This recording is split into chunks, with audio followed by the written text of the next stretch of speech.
Amis Seinois, amis Varois, bonjour, votre info midi sur 13 bis TV.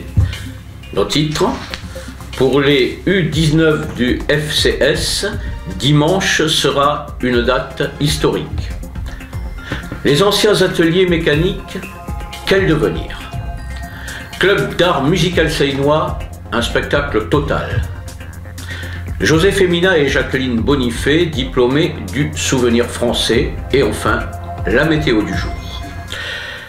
Exceptionnellement, dans notre une d'aujourd'hui, il sera question de sport. En effet, les U19 du Football Club seinois, qu'Info Midi suit depuis quelque temps du reste, sont prêts de réussir un exploit historique. Ils se sont qualifiés pour les 32e de finale de la Coupe Gambardella, ce qui est une première dans l'histoire du club.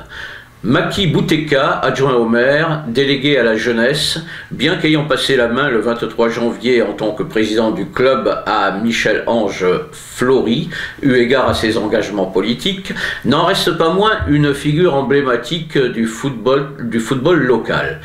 Ces minots de moins de 19 ans, après un parcours sans faille et dans les éliminatoires, sont en passe de créer l'exploit. Allez soutenir au stade Daniel Valentini dimanche à 15 h, où ils accueilleront l'AC Ajaccio. Après le sombre épisode de l'incendie des locaux du club, il semble que la chance doive sourire au FCS et la génération montante y est pour beaucoup. Les anciens ateliers mécaniques ont vu passer une multitude d'ouvriers aux mains calleuses, d'ingénieurs bardés de diplômes, et tous ont beaucoup donné pour ce chantier qui fut longtemps l'âme de la Seine.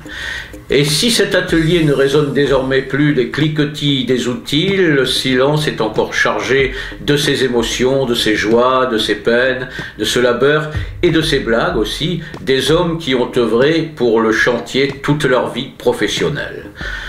Car seul l'accident fatal pouvait arrêter alors le cours des choses.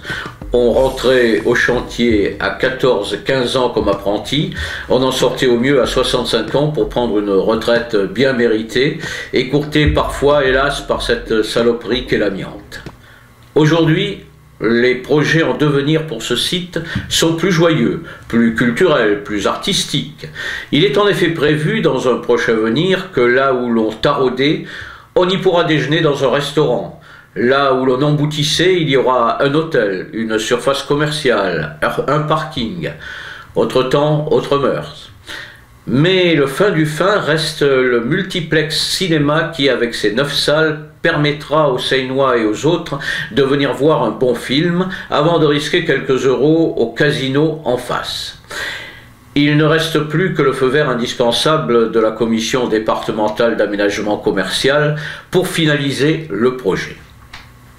Le club d'art musical rue Louis-Anthelme à La Seine, proche du rond-point Kennedy, propose sur deux dimanches, le 8 et le 15 février à 17 h 30, un spectacle total qui alliera musique, danse, théâtre et chant.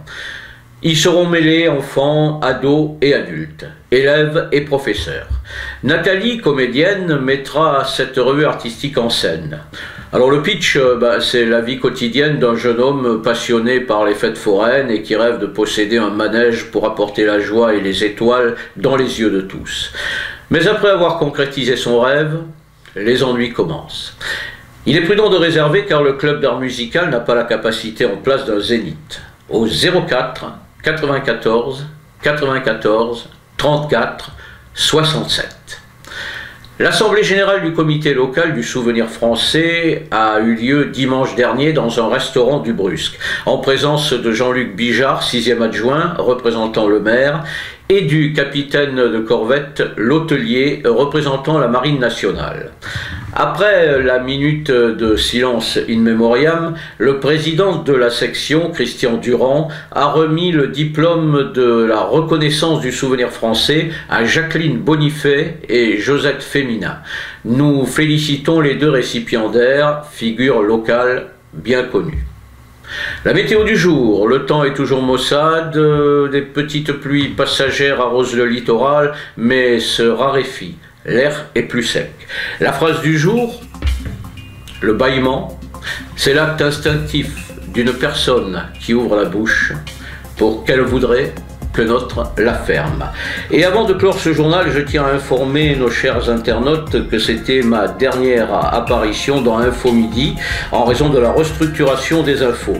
Je vous reverrai très certainement sur 13 bis TV pour d'autres occasions. Merci de m'avoir supporté durant ces 5 mois de mutation d'un média qui vous accompagnera longtemps encore. C'était votre Info Midi sur 13 bis TV, réalisé et mis en ligne par Julien Delucy et présenté pour la dernière fois par votre serviteur Marcel Logier. Donc, amis Seinois, amis Varois, bonne journée et à très bientôt sur 13 bis TV.